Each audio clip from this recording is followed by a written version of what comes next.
Yeah, happy Thursday. Happy Thursday. Welcome to Change Your Life. I'm your host, Deonte Burden. And we got a great show planned for you guys tonight. We're kicking off 2026. And, we did the thing with the goal setting last week. But this is a show because I want to go a lot more deeper. Mm-hmm. There's a lot of stuff when we first started Changing Lives. Right. A lot of them subject matters. And we've kind of touched on this subject before, but I really want to have a discussion about it because both the brothers right now hosting the show, we fall in this category. We are Black fathers. And the show we're talking about Black fatherhood and mental health, breaking silence on anxiety and depression. Because what happens far too often, me and Lab, we don't went on our tangents plenty of times over the years. Right. Man, daddies go through some shit. we go through some stuff. And we're the least praised, the least acknowledged. And the most scorned. Yeah, the most scorned, most blamed, most screwed over and everything like that. And it's rough. Yeah. And far too often, the approach, especially we start talking about from a Black father standpoint, people get so much tied up into people get so much tied into what you should or shouldn't do, where you can and where you cannot react. You have a very, very, very small fraternity when I'm talking about involved Black fathers, right? And everything like that. So a lot of times when you want to reach out and talk to people, have conversations, you ain't necessarily there. And so when I want to have this conversation again, we're talking about Black fatherhood and mental health, breaking the silence on depression and anxiety. I want you brothers to call in if you got any questions. Look, this ain't, when I do the shows, I don't try to go into what's right, what's wrong, how I feel, or anything like that. But I want, you guys call in, share your story, share your opinions in regards to the subject matter. The call-in number is 678-740-9894. Again, this is Change the Lives, hosted by yours truly, Deonte Burden. Right now, we're streaming live on Facebook, YouTube, Instagram, LinkedIn, TikTok, and Twitter. But the main hub is the Change the Lives, hosted by Deonte Burden YouTube channel, where we have over 1,500 videos. We have I'm about to just say some stuff about Mr. Short Dollar. My ass Grant's playlist. I mean, No, that's Mr. Short. Yeah. See, there you go, Lamb. Right. I'm like, hey, man, listen.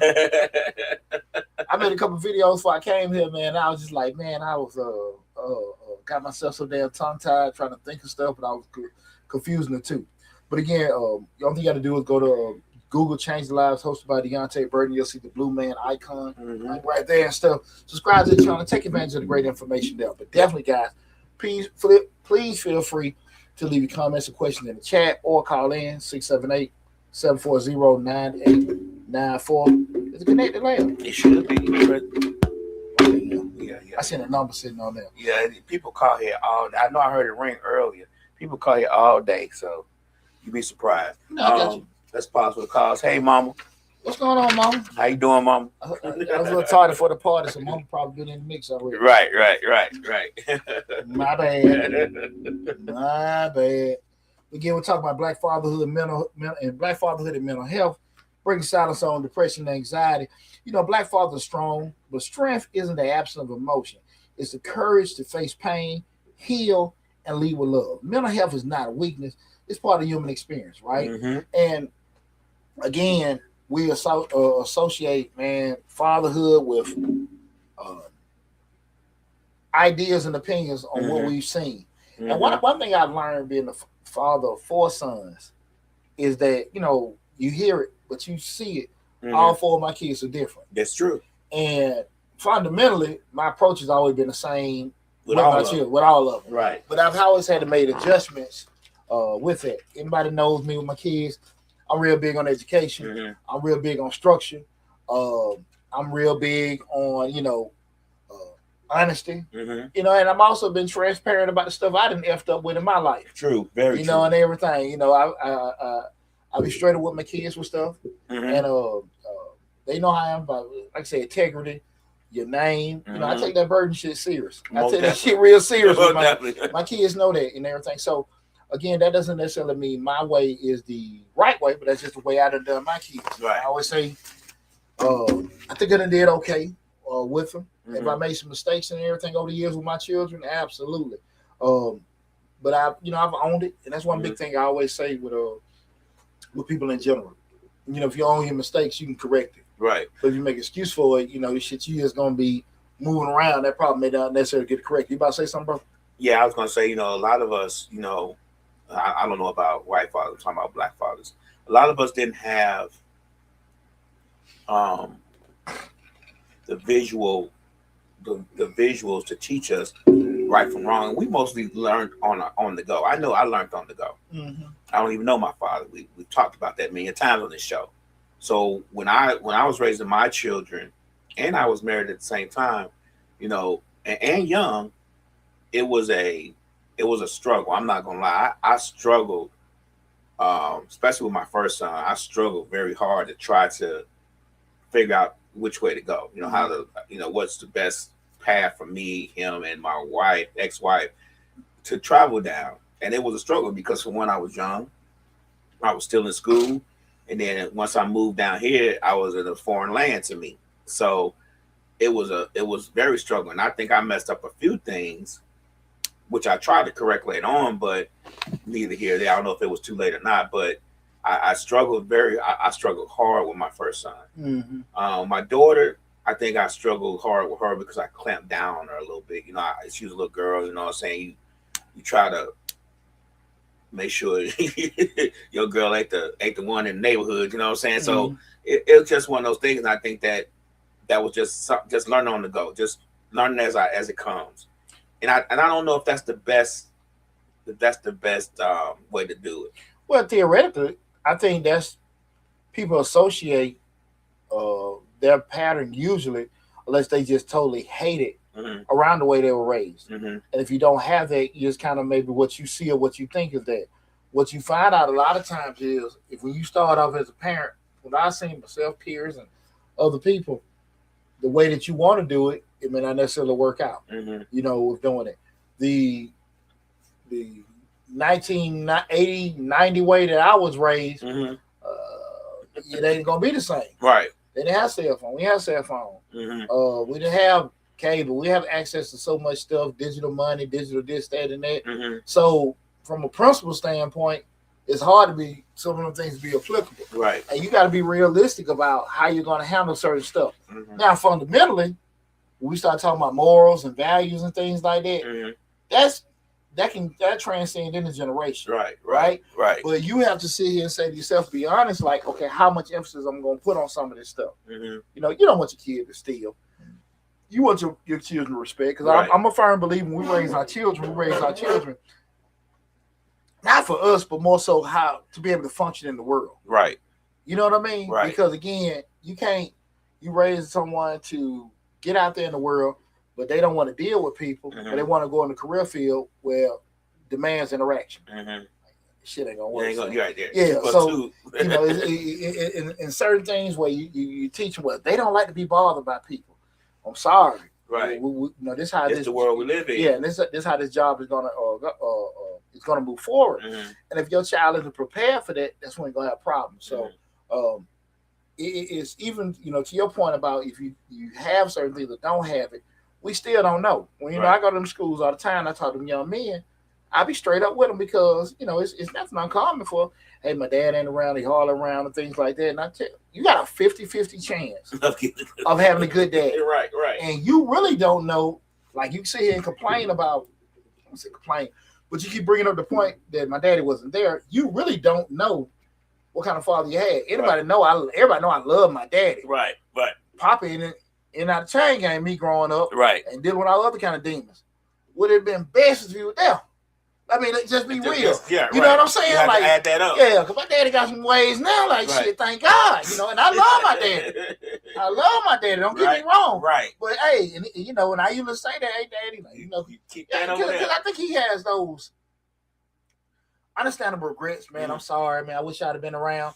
And I usually be like, nah, daddy, it's cool. It's probably best you won it. Then I get the F you, Poochie. But we laugh about it. Right. But I mean what the hell I'm saying. Right. Because, man, you got some F-up way, man. Shit ain't sure.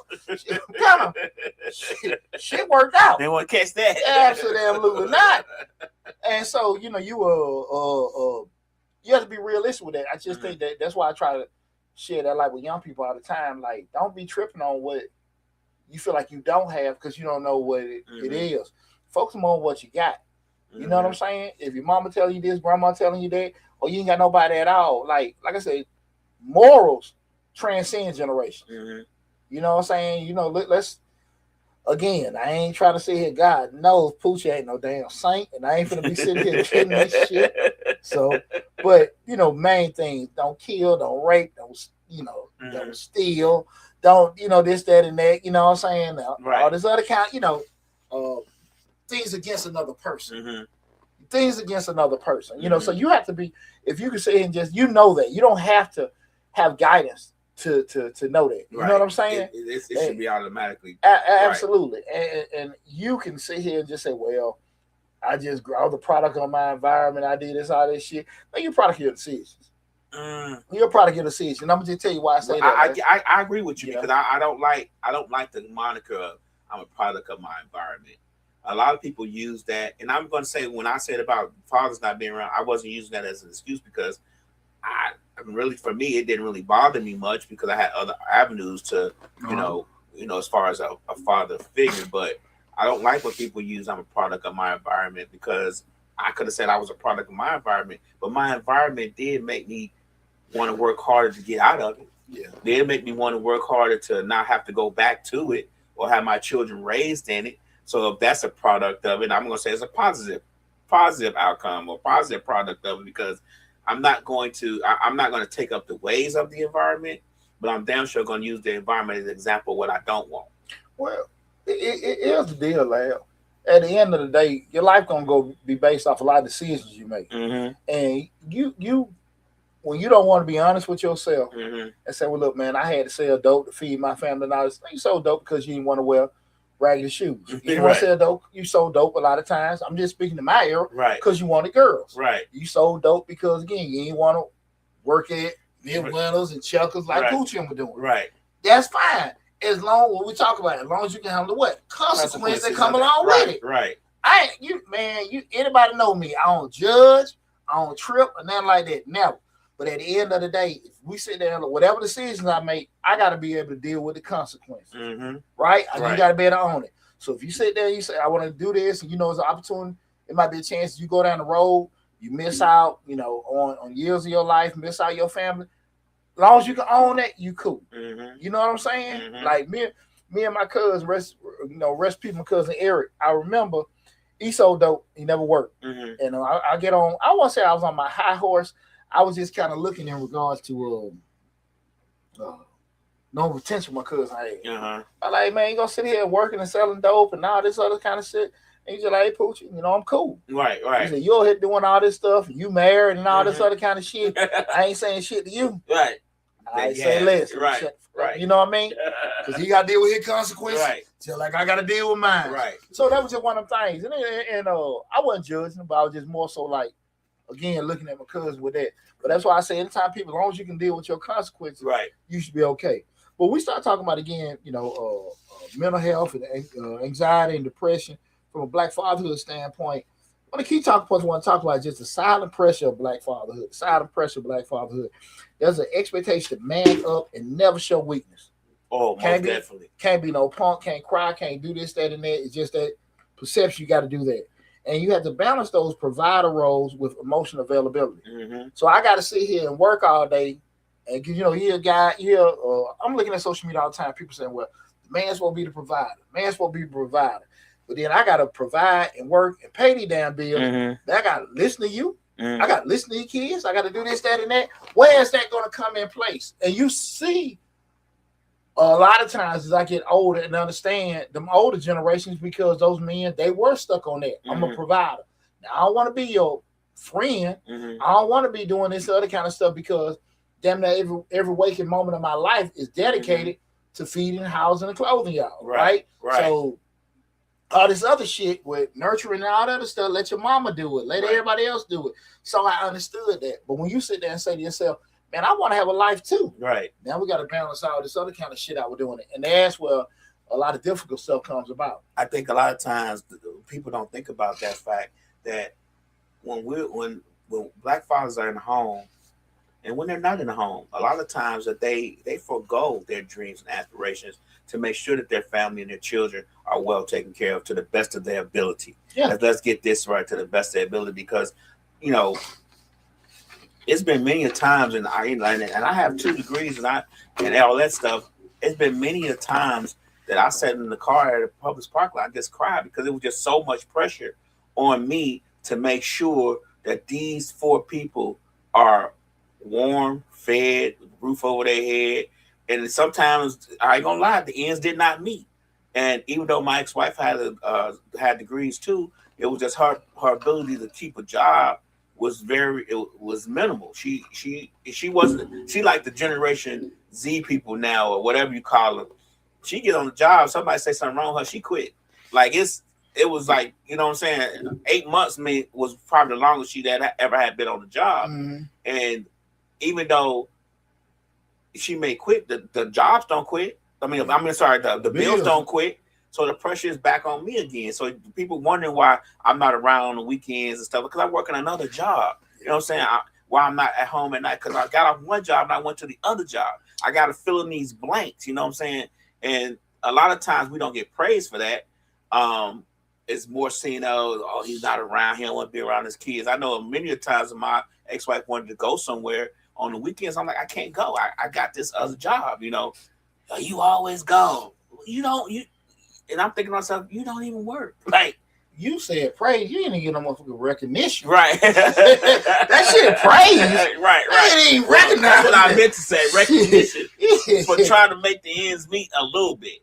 Man, you know, a big turning point, I'm going to be honest with you, Lab. I went through all that shit just, you know, again, me and you talked about this, how you be so into your family and shit, you lose yourself. Mm-hmm. And a big turning point with my oldest son graduated from college, and he went off from the path of what I had been building. Right.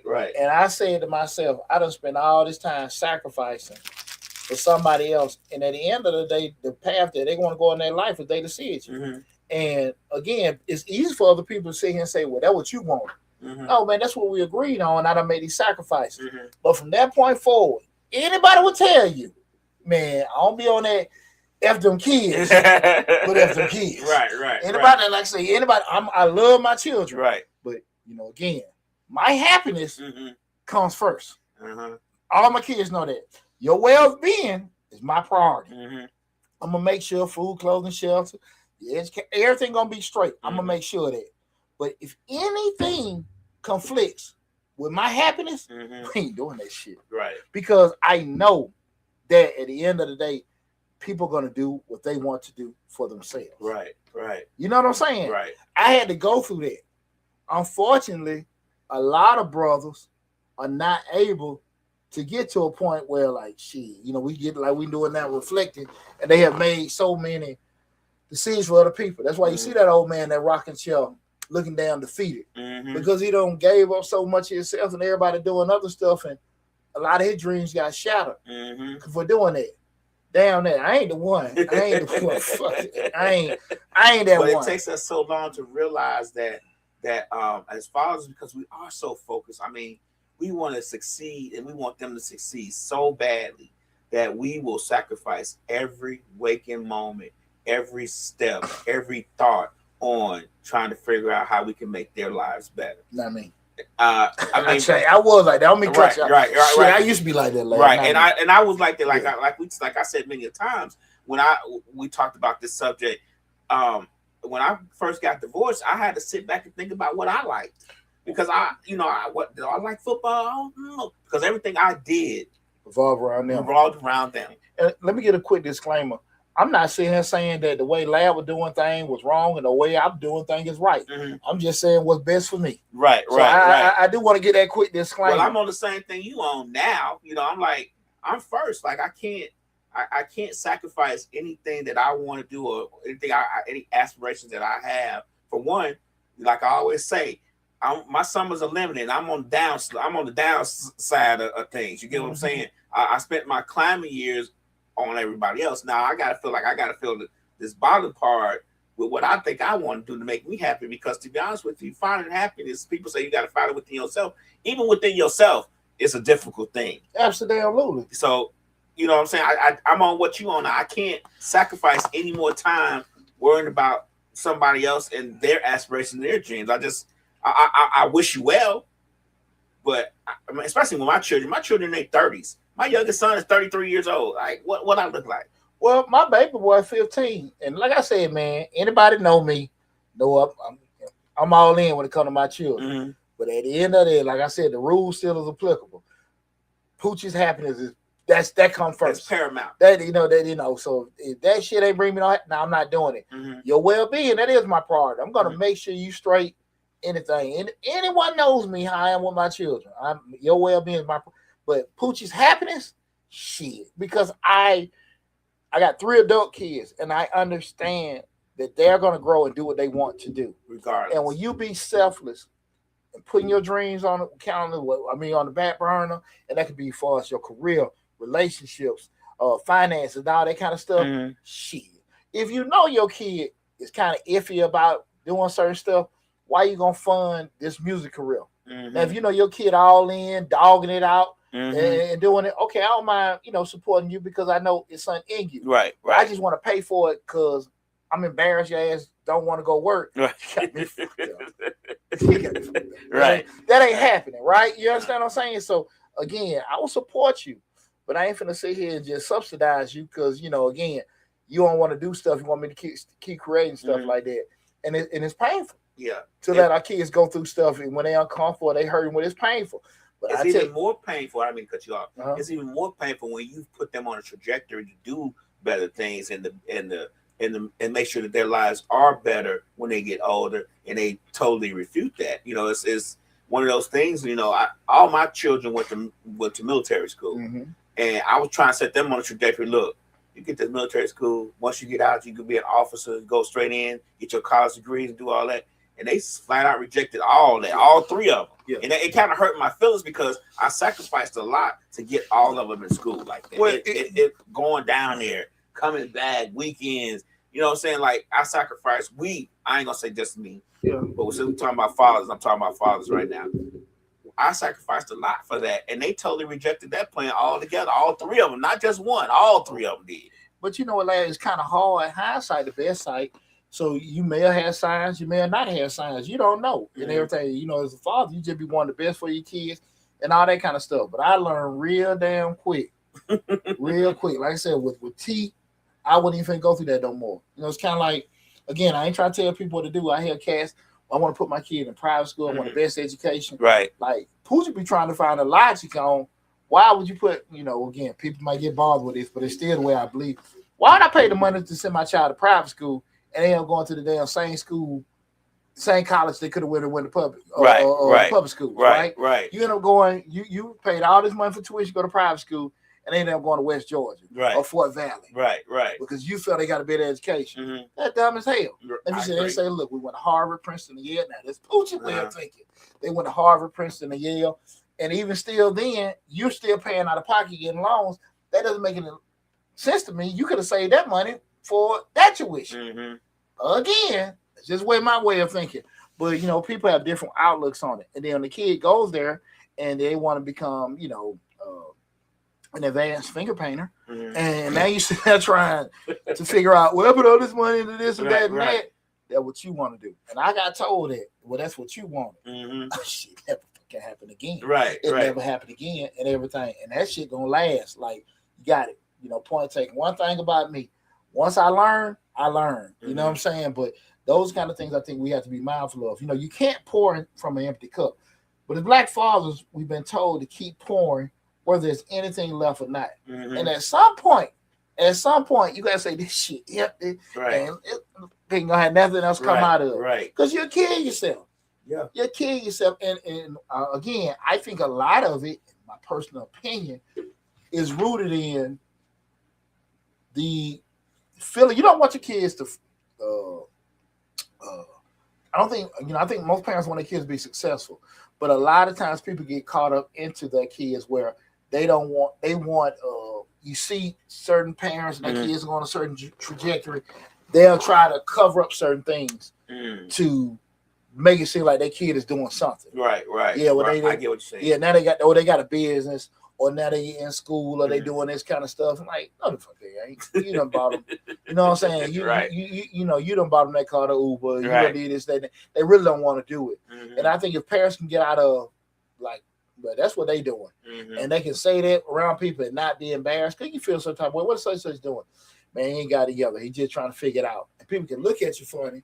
Now that kid's doing the same shit. Right, exactly the same thing. But because if you can get past that stigma, I mean, well, not stigma, I'm sorry, the feeling of like you're embarrassed, man, your life would be a whole lot more peaceful. Yeah. And I think a lot of us do get stuck on that embarrassment. Yeah. We get stuck on the fact that because our child's not doing well, it's a reflection on us as parents. Like we think that, my child is well, what you say, eating paint or sniffing glue. Yeah. And I know I taught them better than that, but people don't know what you taught them. People don't understand what you taught. So now you embarrassed because he over there in the corner sniffing glue and eating paint. And you like, I know I taught him better than that. I know I did. I showed him certain things. And we just don't want to be embarrassed because we do put so much effort and energy into making sure our children and our family has a strong foundation. Or simply you just don't want to feel like a failure. You know what I'm saying? A lot of times with that, man. And like I said, I've had a smoother life once I can just say, well, look, man, I know what I did. I can be honest. You know what I'm saying? I've went through all different stuff with all my kids. They'll bump their head. I don't say it in front of my children or anything like that. But look, you did that. You have no excuses. You made a decision. Now, at the end of the day, we can sit here and dwell in it. You know me, I give you 48 hours, move forward, or you sit here, just stay there. We can fix it. Right. I help you fix it. Right. Now you bump your head twice. It ain't gonna be that much of fixing. Right. I'm going through that now. One of my sons, like shit. At the end of the day, look here. Now the first fix, I give it to you off maturity. Right. The second fix is based off your decision. Right. So the way we gonna fix it gonna be very, very, very inconvenient for you. Right. You know what I'm saying? Right. So that's just how they're gonna go. Now you're gonna be a pump, or you're gonna fix it. Right. Okay, we're gonna do it, but you understand how we're gonna go about that. And I just think a lot of times parents don't want their kids to go through shit. They don't want to go because it's what is it? It's frightening. Yeah. It's frightening to do that and let them do stuff on their own. But all of us know what? That's how we learn. Yeah. You really don't learn your way around unless you fucking Rain Man. You don't really know your way around a new town or new area till you what? Get lost. Right. You know what I'm saying? Yeah. You done got lost, driving around a couple times, trying to find this place, find that place. Oh yeah, that is what it's like at third, whatever. You done drove around a couple circles. Now you get to know a place, right? That's how we fundamentally get to learn stuff at the job, messing up, making mistakes and everything like that's human nature, right? Right. But if every time your child bump their head, or you scared that they gonna fall, or they gonna embarrass themselves, or they gonna look dumb, or you may look, substandard as a parent because something your kid said or whatever like that, they ain't gonna never learn. And you'll spend so much time trying to fix something. Like I said, nobody want the kid to go through stuff. Right. But like I said, my fear of trying to take care of this grown ass person is much greater than my fear of my child going through some stuff and maybe looking off or whatever. I mean, at the end of the day, I mean, that's just how that is. I ain't never, ever, ever, ever had no ego with that stuff. Right. I feel proud of my kids when they do well. And when they do wrong or something go wrong, hey, bro, we got to fix it. Just like that. I never wore my ego that way. Right. You know what I'm saying? Where you say, well, hey, man, that's my son. My son wouldn't do it. Shit. You'll never hear Poochie. My child would never, not my kid. Say not in a million years. No, because I'll be damn if I could. Hell, nobody can say that shit about me. So you think I'm going to get in a conversation about what my son wouldn't do? Right. Shit. Hell no. Hell no. I think with as much pressure as we put on ourselves, because we do put a lot of pressure on ourselves as Black fathers, that's where the depression comes in at, because we see where we're trying to take these children, where we're trying to take this family to, and we just getting roadblocks at every turn. Yeah. And I don't think a lot of people realize that those roadblocks sometimes put so much pressure on you as a Black father and husband that, or whatever you may be. I'm not just saying, but this is just my experience. It puts so many, those roadblocks put so much pressure on you, and trying to figure out a way around them and things of that nature. And as you go around one, it's another one. That's why a lot of us end up in the parking lot of a Publix or a Kroger crying our eyes out, because for one, we can't cry in front of the family because we can't let them see we breaking. But number two is, it's just we don't see any way out. Every turn we try to make is blocked by something.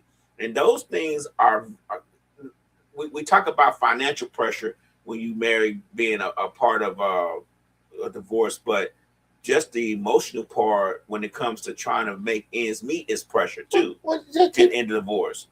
We'll keep it real. Yeah. Men carry most of the damn stress in the marriage. That's why most of the wives end up bearing their asses. Right. Right. Well, you gonna go crazy. You go to doctor. Well, shit, you need to help me out. That's true. You drive me crazy. Got me crazy, right? But that's why you see so many bury them. Because you carry the damn stress of all this other kind of stuff, and everybody looking. Because when things go wrong, your children and your wife could be effing up. Right. This, that, and that. Right. But when things go wrong, what they always gonna say? Well, what Poochie doing? Right. What Lab doing? Right. Shit, I'm trying to figure stuff out with this crazy ass woman and these crazy ass kids. You know what I'm saying? Right. But that's not how it's perceived. And because you, like you say, you get caught up into, okay, I gotta fix it. We find ourselves fixing a lot of shit that we didn't damn break. You know what I'm saying? But it's always put on us, especially when us Black fathers, when we're raising our children, especially in the household. It's always put on us to fix whatever's broken because, you know, the stigmata is that's what we're supposed to do. That's how we're supposed to be. That's what we're supposed to carry the load. But people don't realize that when you're carrying the load for, like me, I had 3 children and a wife. So all my kids by the same person, just to let y'all know this. When you're carrying the load for 4 people and yourself, that foundation tends to crack sometimes, and you can't show those cracks. You got to fill your own cracks while also filling their cracks and carrying their weight as well, and trying to figure out how you can fix the whole structure instead of just the foundation. And that's a lot of pressure. Yeah, and it breaks a lot of men. Yeah, because at the end of the day, it's not even the stress. It's not just the stress of making sure your family straight. It's the stress of going out there dealing with something called the world. You know, then you got to deal with that too. Yeah. I forgot about that part. You know, your supervisors, co-workers. You know what I'm saying? Your car, your health. That shit already weighing on your ass. You gotta go back and deal with them. You know what I'm saying? At the house. Right. Man, that shit breaking, man. Again, tonight's show, we're talking about Black fatherhood and mental health, breaking the silence on anxiety and depression. Feel free to call in. Guys, leave some comments in the chat. Fellas, if you got something to say, leave it in there. Ladies, if you feel like, you know, men complain too much, whatever, just leave a comment. And everybody, hey, feel free to call in. Let me have one call tonight. Right. 678-740-9894. It does not just have to be straight with the fellas. Like I said, anybody feel free to call in. 678-740-9894. Okay. How depression and anxiety shows up in Black men. This is very important, guys. It's not just sadness. It often shows up as irritability, anger, isolation, or overworking. So we sitting there saying like, okay, man, but look, let me focus on this. Because I know damn well I've been guilty of this stuff my damn self. Right. You know, every damn thing get on my nerves. I'm engulfing myself with work and everything like that. I can definitely tell you this. When I was still in corporate America and I was so effed up dealing with them damn people at the office, I was a damn train wreck coming home because I got so much stress and everything. So trying to engulf myself with other stuff, trying to get my head together, just the littlest shit had me just whatever doing it.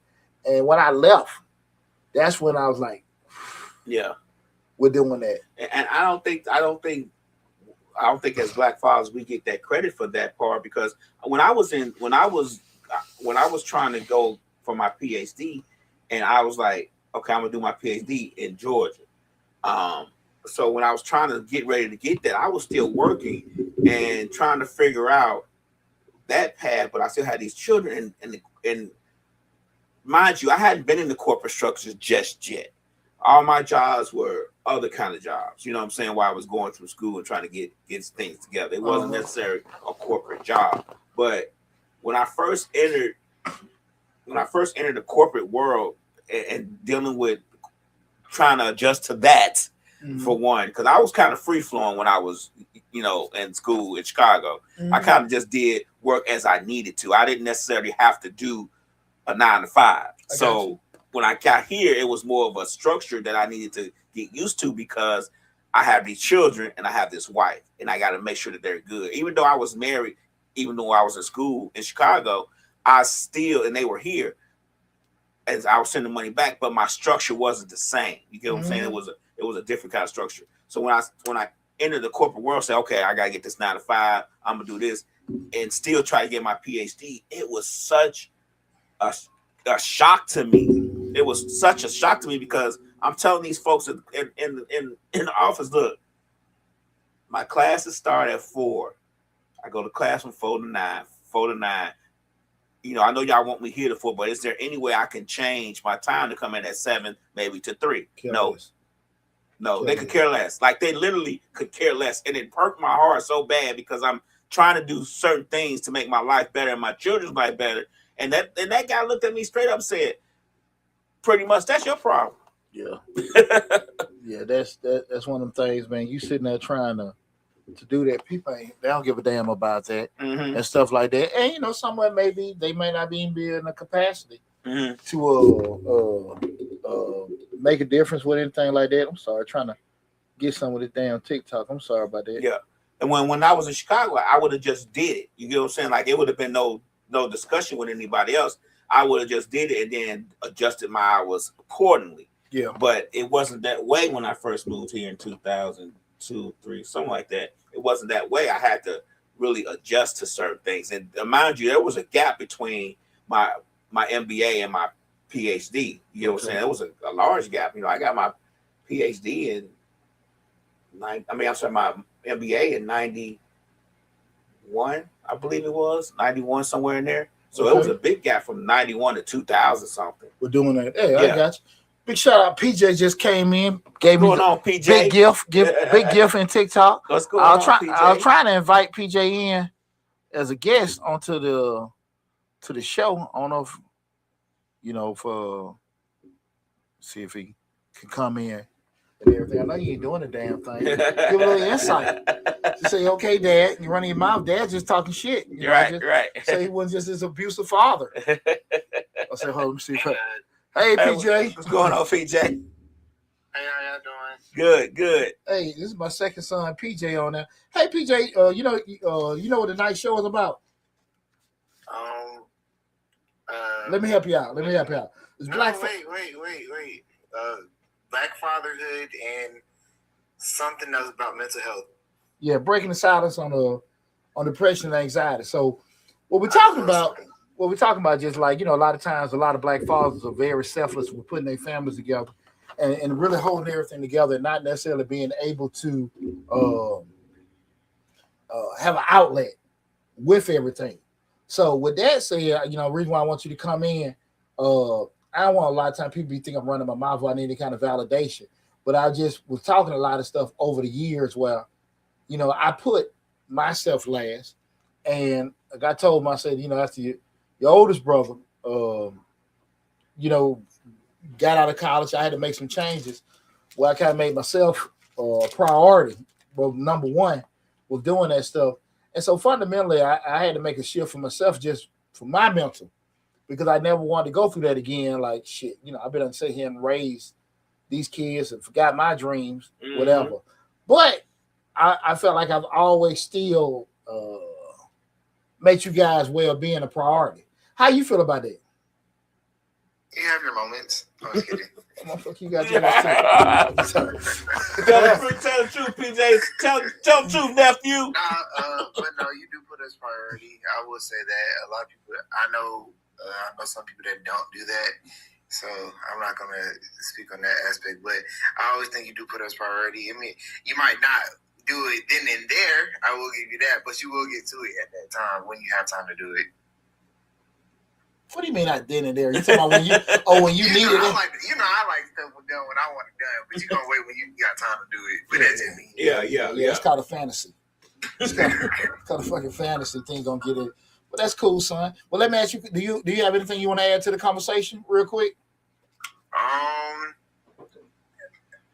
feel like one thing I could say: if something's wrong and you need to speak about it, what you always tell me, you always be like, there's nothing wrong with speaking your voice, your opinion, but just always be ready for the response.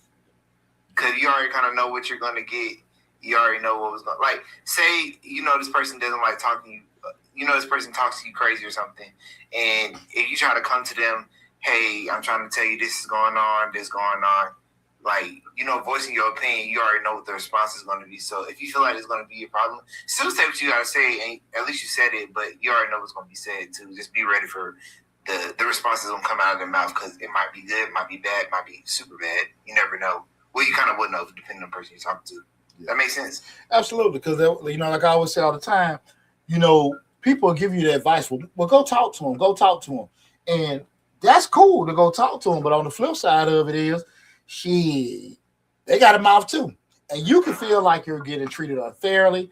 I can say, hey, son, I think you need to do more of this. I think you need to do more of that. And you might say, well, nah, daddy, I think you need to do more of this. Right. And people have to be mentally prepared for that response. Because what I see and what I believe is what? Just that. Like I said, the moral stuff, don't steal, don't kill, don't rape, don't beat, don't whatever. That's that, right? We know that.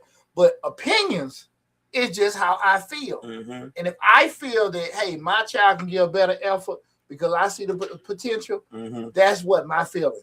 My son can sit here and say, well, daddy, I'm sick of that shit. Right. And I got to be prepared for what?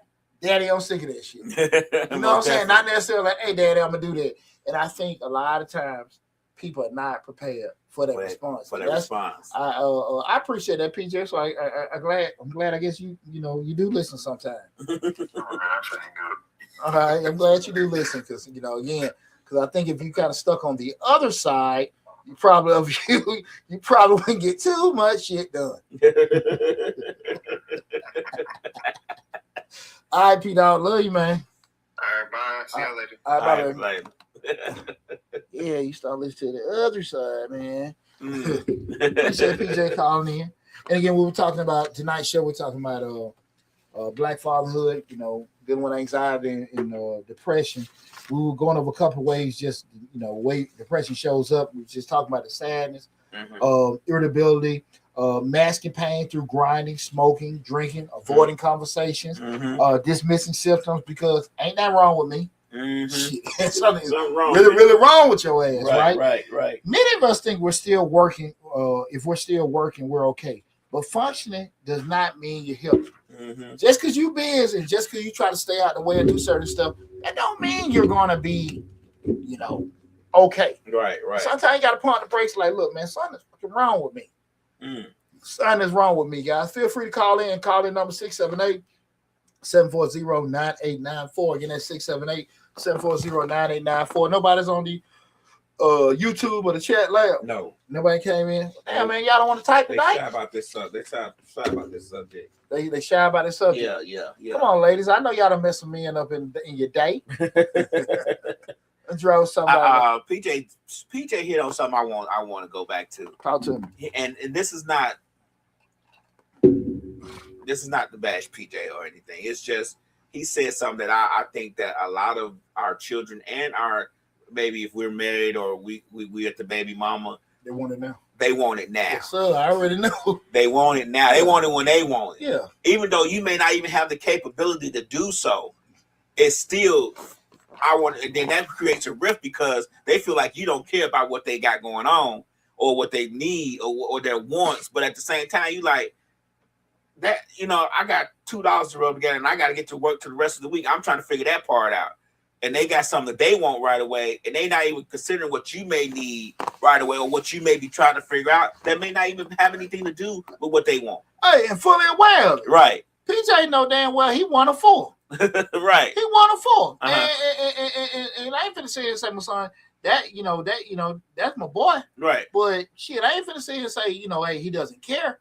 But it's just that what he wants is more of a priority. You know what I'm saying? Right. Like, look, man, hey, I got to take your son with your brother. Right. Let me do this. I get it. Right. But again, it's not they're not even aware of it. And just imagine, that's the thing about it. And you really probably, I never was like that. But a lot of times people don't necessarily understand the impact of that until they actually in the same situation with children or in a relationship and they're dealing with somebody that doesn't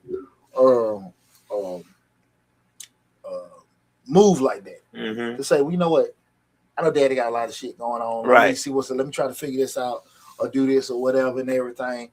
Some folks don't care. Mm. You know what I'm saying? Like I said, I ain't saying that's the case with him because all my kids, they pretty sharp, but again, they want what they want when they want. You know, with doing that. And when you snap about the shit, they still want what they want when they want. That's some bullshit, ain't it? Yeah. Hey, some of the barriers to getting help, guys, and this thing we started looking at when we kind of highlight a couple of these, just a stigma in the Black community around therapy. People don't want to go talk to somebody, admit something wrong or whatever. And again, you have that constant repeating cycle of shit just going rough and wrong for you, right? That fear of being judged and misunderstood. You don't know how to raise your kids, you ain't got no control or whatever. It's too, you know what's real funny to me, Lab? When you see the lady in the store and the little kid was running around, sit down. Right. No. Yeah. And everybody started, I beat that mother. I take him into this, that, and that. Right. And you know what, Lab? More people than not have had similar rebuttals from their children. Right. They've had may not been as harsh. But theirs ain't in public. Right. Oh, right. Theirs ain't in public. Right. And people will sit here and say that and everything, but they don't, it's just that you going through that. And when you sitting there, you people looking like you can't got no control of your children and all this other kind of stuff, it's hard. Because like you don't know how to, especially in the Black community, it's all about beating. And then you start fast forward now, it's about friendship. Right. And all that shit. Like, look, man, you can't again. You got a fucked up friend. Right. You know what I'm saying? This is not really a friend, you know what I'm saying? Not leading you down the right path at all. Well, I'm gonna be my child's friend. We're gonna do this and that. I didn't like what my mom and dad did to me. Right. And that shit is not working. You know what I'm saying? It does not. Somebody needs to be the authority figure in this household, and somebody needs to be the leader and the follower. And if you can't all lead and follow. Yeah. And I ain't never been the one, probably when they were little, popping them and everything like that. And I say probably a little more extra with T because I was young with whooping. But I ain't never been no one to beat the hell out of them now. I will say probably me being in the military, we might run a couple miles. We might do push-ups for an hour. We might be out there low crawling. We might be out there doing Roman chairs. We might, I'll let you whoop your own ass with that. So, we did a lot of PT growing up when my kids were growing up. But again, I always go back to how discipline is done. That can vary from parent to parent. I think the main thing with discipline is what? Not doing something where you're not getting results. It doesn't make sense to keep beating their ass and doing the same thing. Right. But you know what I'm saying? If you say, okay, well, look, I'm not going to let them go somewhere. I'm going to take away their cell phone. You're going to take away their laptop. I can't do that because they need it for their mental health. See, those might be the things you need to do, right? So it's not a right or wrong or anything like that. I just think that a lot of times people don't necessarily want to admit as parents that the corrective measure you're doing is not working. And I think the way you see, I've talked about this many times on this show. I didn't have any parental guidance when I was growing up, so I didn't have a corporal punishment thing. I didn't. I think I got one spanking when I was younger, and that carried over to my parenting because I wasn't big on corporal punishment, but I was big on you're gonna sit in this room all day, or you're not gonna watch TV, or read me a book and write me 15 paragraphs, write me a essay on what the book was about. I was big on that stuff. So the question I want to ask you, the corporal punishment went out, but do you still have corrective measures and discipline? Or you had none whatsoever? No. I think it was more my thing was I was a rebellious child anyway. Gotcha. Let's be clear. I wasn't an angel when I was growing up. Gotcha. I was a rebellious child because I didn't have any parental guidance, but I also was rebellious because I wanted it and wasn't receiving it. You get what I'm saying? I wanted you to be around. I wanted you to be, do this and that, and you wasn't. My mother was more concerned with her fun and her good times. You get what I'm saying? So,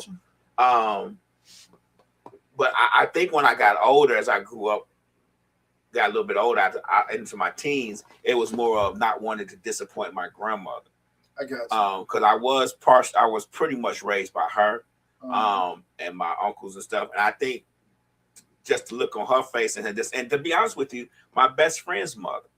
I had a best friend named Ike, his mother. It was more not disappointing her as well. Because I can remember one time I got my ears pierced when I was like 11. Yeah. And she was very disappointed, and I took him out because I didn't want to disappoint. So it was people around me that I did not want to disappoint that made me try to do better. You know what I'm saying? Well, check this out. And see, that goes back to what we were talking about earlier. Like, by your own admission. Like, okay, this one might not have been there, but at some point I made decisions because, like, this ain't the thing I want to do. And I think that's where, you know, people can sit here and try to,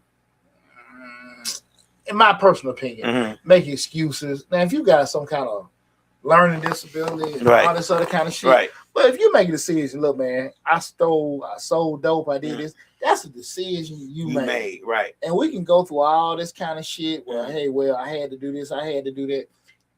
You know, all us grew up, I know most of my partners, I grew up over there in Bankhead, you know, all was pretty much the same, maybe grandparents raising us, this, that, and that.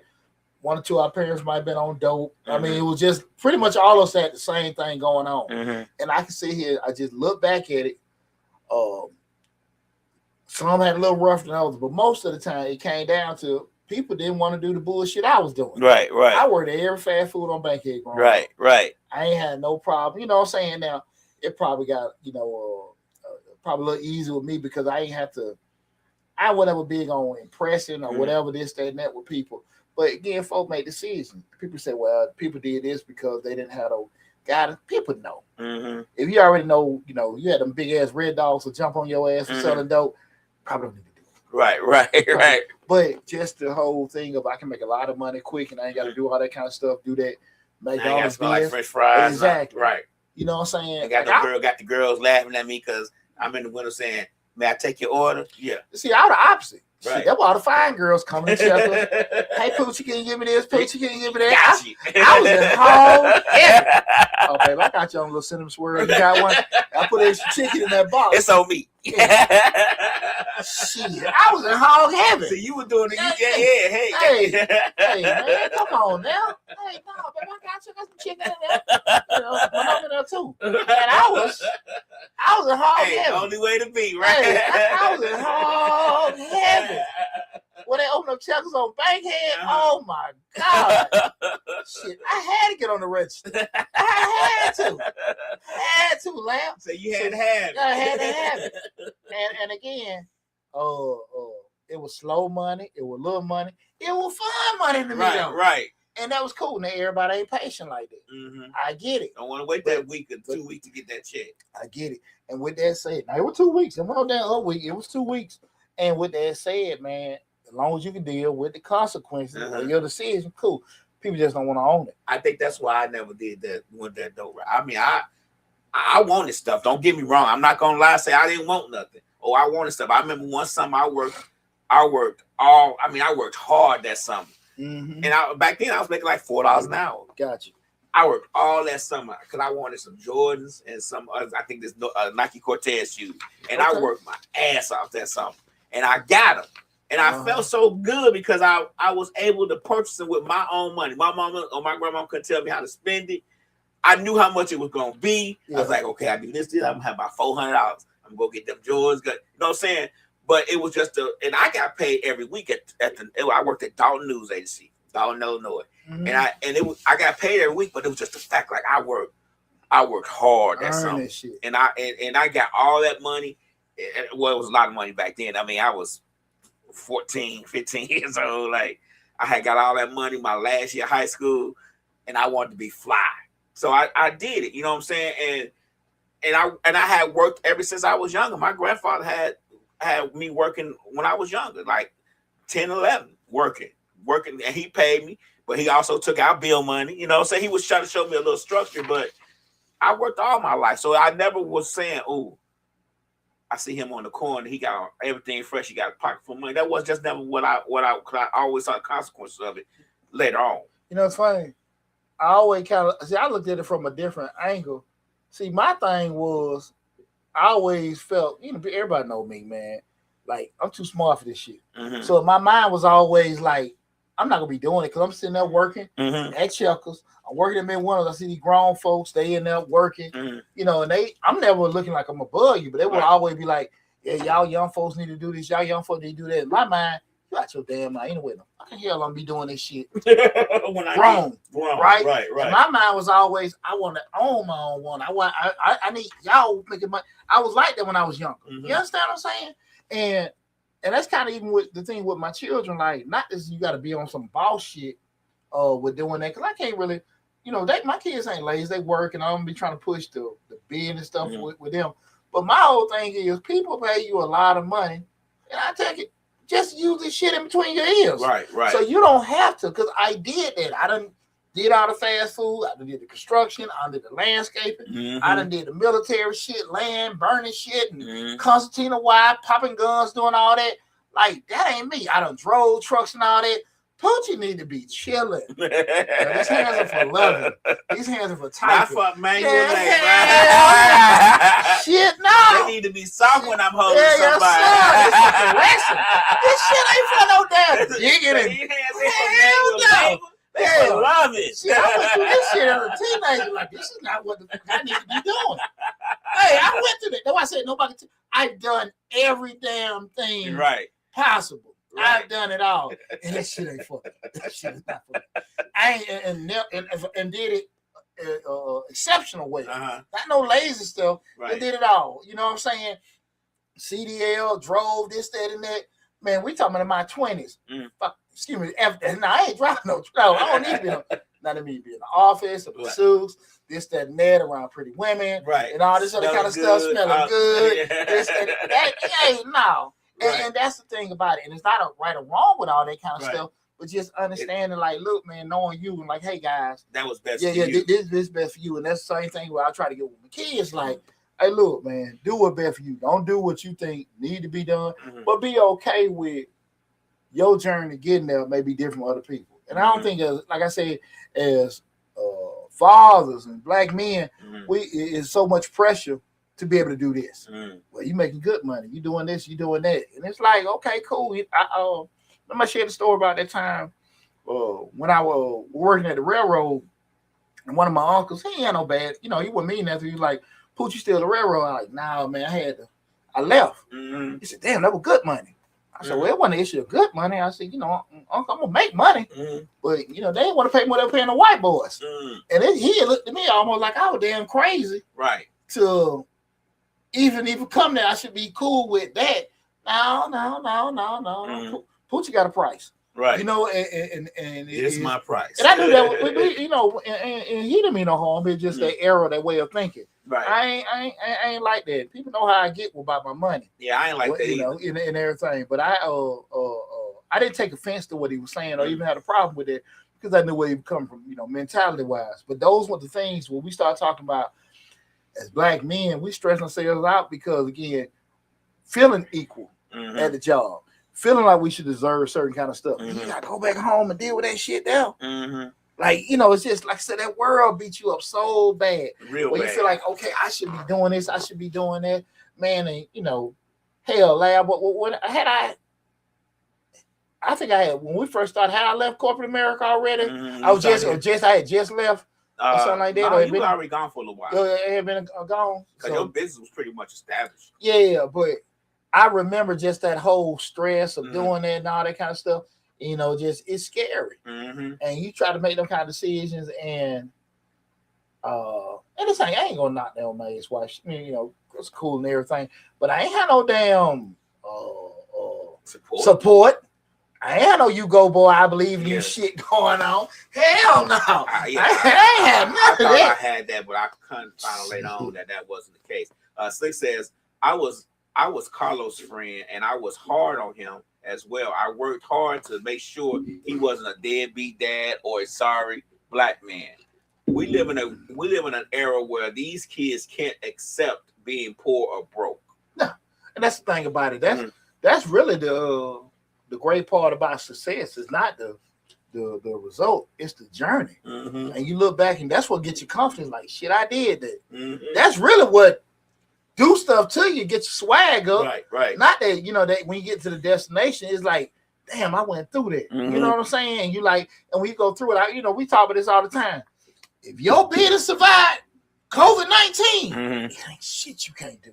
Right. You know what I'm saying? I went through that and a damn divorce. Shit, I feel like, you know what I'm saying? I'm Floyd Mayweather. Right. You know what I'm saying? Because I'm down there. 1, 2, 3. Oh, right. I can't get up. Right. I can't get up. She's trying to take all my money. Oh, she's trying to take the blocks of chubby being added to your back. Every time I try to stand up, the ref push me back down. Right, God damn. Right. But you know, those kind of things, when you go through life, that's what builds your confidence in yourself. You know, no matter what age you are, when you start having them stumbling blocks and you able to bounce back and stuff, that's what gives you confidence. Because like, okay, cool, I'm doing my thing. Because when I had things happen to me, I was able to, to bounce back and do and thrive and have success and stuff. That's what really do stuff for you as a person, man. Again, tonight's show we're talking about Black fatherhood, mental health, dealing with anxiety and depression. One key thing is how mental health impacts fatherhood, guys, and this is very important. So it's not to feel bad about, but just sometimes we look at ourselves and just say, okay, man, am I really doing this? Because with a lot of these conversations we having, a lot of times people are like, that ain't me, and it is you. Right, that's all us, right? Because there's been some shit over the years, like, damn, man, I wish I had handled it a little different. Because getting away from situations, maturity, age, and stuff like that, you look at stuff different, right? Right. So some things on how mental health impacts fatherhood: just difficulty showing love, being patient, or staying emotionally present. Like, just being distant. And been times where you sit there like, you so stressed out, my kids come in, Daddy, can we talk? Man, give me a minute. Yeah. Give me a minute, man. Shit. I just got a call from this damn place. I got to do this. I got to do that. It could be some shit with the bill. It could be some things with your health. It could be some things with relationships. And you can't even navigate that. I can't with my kids right now. Like, Daddy got to get this together, right? Right. And those kind of things, we be like, okay, it ain't no big deal, but hey, it can do that. Not saying that you don't correct or bounce back from it, but those kind of things set. And if you got too many of those coming in, you'll never be able to get back on track. You pass down emotional trauma unintentionally because, every time something went wrong, your mom and daddy cussed your ass out. So and everything going right, you cussing your kids out. You're like, what the fuck is wrong with dad, man? Damn, shit is just raining. Right. You know what I'm saying? right. You know what I'm saying? Gotta get a couple of my friends' house and be like, they dad like, what the fuck? We just y'all can't close the door. Y'all know. Right. Whoa. Hey man, we're gonna go play Nintendo at his house. We're not gonna play. Right. I'm going to Dwayne's house. Yeah. Because this is not a safe Nintendo environment. You know what I'm saying? His fucking dad is crazy. You know what I'm saying? It's not a safe Nintendo environment. Yeah. We gotta go. You know what I'm saying? Somewhere else, and we can happen. Because like I say, man, we human. Right. So things we might overexert when we're doing it. It happens all the time. Struggle with co-parent or being fully involved when mentally drained. Again, you said, I ain't finna sit there. Ain't been a problem of mine. Shit. And, but, just a lot of times even being able to sit here because you got so much stuff going on in life. And we know with co-parenting, it's not about, the focus is supposed to be on the child, but to get the child in the right destination, it has to be in conjunction with what you got going on, they got going on, y'all trying to make it happen together. But if your shit's so damn bad, look, man, I can't even think about even doing that. And that causes a lot of conflict. And I think depending on, you can even have perfect communication. Other person might not be receptive to it. I don't give a damn he lost his job. I don't give a damn he got he got cancer. I don't got this, that, and that. You know what I'm saying? Right. You don't know what the fuck you're dealing with, right? And vice versa, right? And you still got to be able to do that, but you can't even call this person to do certain stuff because you ain't mentally present to be able to co-parent or even deal with them like that. You dig what I'm saying? And that happens a lot. Or even calling them triggers you. Yeah, because they don't know how to talk like adults. Yeah, we want to be better fathers. We want to be better fathers than what our fathers were, but we've got to heal the wounds we never allowed to talk about. You know what I mean? And that's when you want to be able to even talk about it. Are you going to have an audience that's going to be receptive? They're going to be receptive to what you're saying, and that's real. That's something I don't think a lot of people. Going back what PJ said earlier, like you got to be ready for the response and. Finding people to disclose stuff to is very difficult because number one, you got to trust them. And then number two, you got to sit here and, not saying you need somebody to agree with you. Because sometimes you talk to folks, look, I'm just calling loud. Hey, bro, I just need to get this off my chest. I don't really give a damn how you feel about it. Right. I ain't trying to. I just need to talk. Right. And if you ain't all gonna be privy to people that's gonna let you talk. Yeah, just let you say. You say what you got to say or whatever, this, that, and that. And so when you got stuff like that in your life, man, you're more lucky, in my personal opinion, than anything, to be able to do that. So you gotta kind of spend a little time, looking for that kind of stuff. Again, guys, feel free to call in. The call-in number 678-740-9894. Again, that's 678-740-9894. And what healing can look like, guys. Therapy. They can be individual or group with doing that. We start talking about kind of ways to fix certain things with that. Brotherhood circles, spaces where Black men can talk and be vulnerable with doing that. Like I say, you have to look. And in the data age we in right now, I think a lot of stuff we can be found off of keystroke. That's true. Just That's true. You can find everything off keystroke. Let's not say. I think if you really want to do it, you want to find that group or that therapist, you can do it. I mean, my problem is I found therapists, but they want you to do it on the computer. I want you to talk to me on the couch. I'm sorry. I want to be in your office like on the movies and sit on the couch and let you talk to me. Yeah. And those kind of therapists are hard to find nowadays. Yeah. And even with the peer groups, like we just said, the brotherhood groups, I think a lot more stuff is accessible. Now, when I say accessible and attainable, maybe two different, because it might be outside town. It may not meet as much as you want, but a lot of things are out there for us to take advantage of. Spiritual practices combined with mental health awareness. You can do some stuff with church, and if that's your thing, we're just trying to find that. Journaling, write stuff down, exercise, proper sleep, and learn emotional vocabulary. I think a lot of times, a lot of our solutions come in life by just initiating. If you sit there and dwell on what you haven't achieved or what things were not working, more likely gonna stay that way. You have to take some kind of initiation to correct certain things in life, and that's rough on all of us. Right. But if you keep doing the same shit, you have the same damn results. Ain't nothing just going. What the little bird? Who was the damn bird? Chicken Little. The bird thing fell out of the air. Yeah. Shit ain't just gonna fall out of the air. It ain't gonna fall out of there. That was Chicken Little, wasn't it? That Chicken Little, look at that lab. That was Chicken Little with a damn brick fell and so shit fell out of. I'm trying to get out of nursery stuff. Clearly, lab didn't have access to all the pre-K stores and that Chicken Little. I'm trying to look. The sky's falling. The shit fell out. That was Chicken Little. Somebody put in the chat. I don't damn well that was it. Chicken Little. Well, the sky's falling. Damn, somebody dropped through a rock at it. I'm trying to see what it say. My whole point is things just ain't gonna change because you want to change. You have to make some kind of initiative. I gotta read this whole story. I gotta laugh thinking that. We know the hell what lab gonna read tonight. Right. Everything. So you got to be able to do that, guys. To please make that. It's Chicken Little. Sky is falling. The sky is falling. That's what I thought. Shit just ain't gonna happen for you like that. It's a chicken about a chicken who mistakenly believes that disaster is imminent after an acorn falls on her head. Yeah. Acorn ain't coming. We got to get that right. Yeah. A lot of times people just again have to be initiated by you. So I just wanted to put that challenge. So guys, number one, let's go over a couple things, right? Before we wrap everything up. It's okay to ask for help. It's okay to ask for help. Now, everybody may not help you that you ask. Right. They may not. But ask. Don't have pride become a barrier for you to fix you. Right. Man, I don't give a damn. You know what I'm saying? You see that young lady you like, you know what I'm saying? Right, you just got to get it. I got to get her for Magilla Gorilla. I learned that at an early age. Because you went way, man. Look at you say Magilla Gorilla. Man. Boy.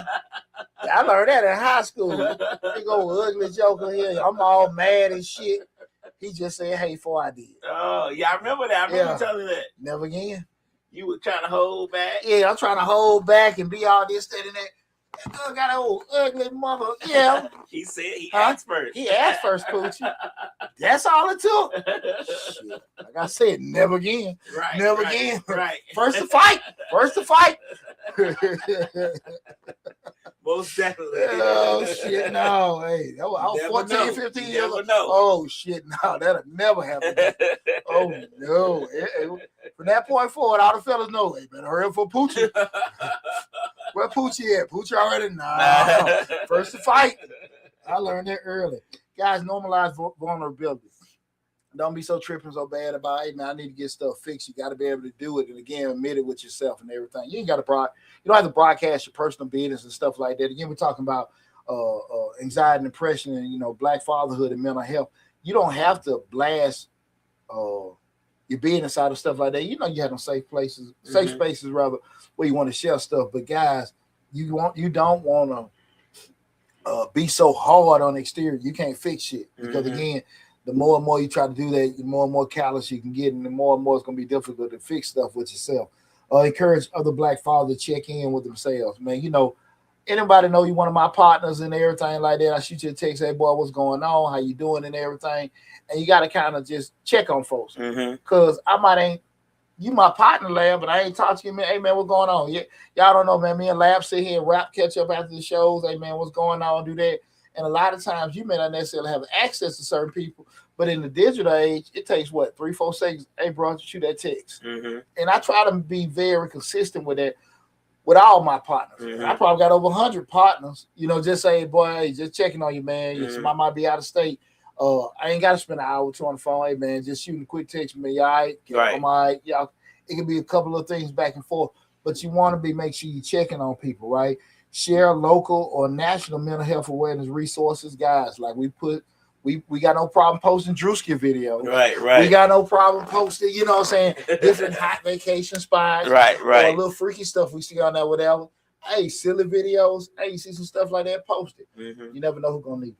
You never know who's gonna need it. And more than likely it's gonna be the person that is not asking for it, guys. If you're a Black father out here doing your best, you're not alone, and you don't have to suffer in silence, okay? Depression and anxiety don't make you less of a man. That makes you human, right? We all gonna have them shortcomings, the failures and stuff like that. But healing makes you whole. And let's talk about this. Let's heal together, okay? I hope you guys enjoyed the show. This first show for Change the Lives for the year and everything. So we're gonna have a lot of great shows just like this and stuff like that. But again, I want to tell everybody thank you so much for supporting us. We're gonna try to get at 30,000 subscribers. Project 30. That's Project 30. We're still on that 100K from Mr. Short Dollar. Okay. We're at 98 and everything. We're gonna get it. We're gonna get it soon. Okay. But I just want to tell you guys, all of you guys, from the bottom of my heart, I love and appreciate you guys. Thanks for all the support, and I will talk with you soon.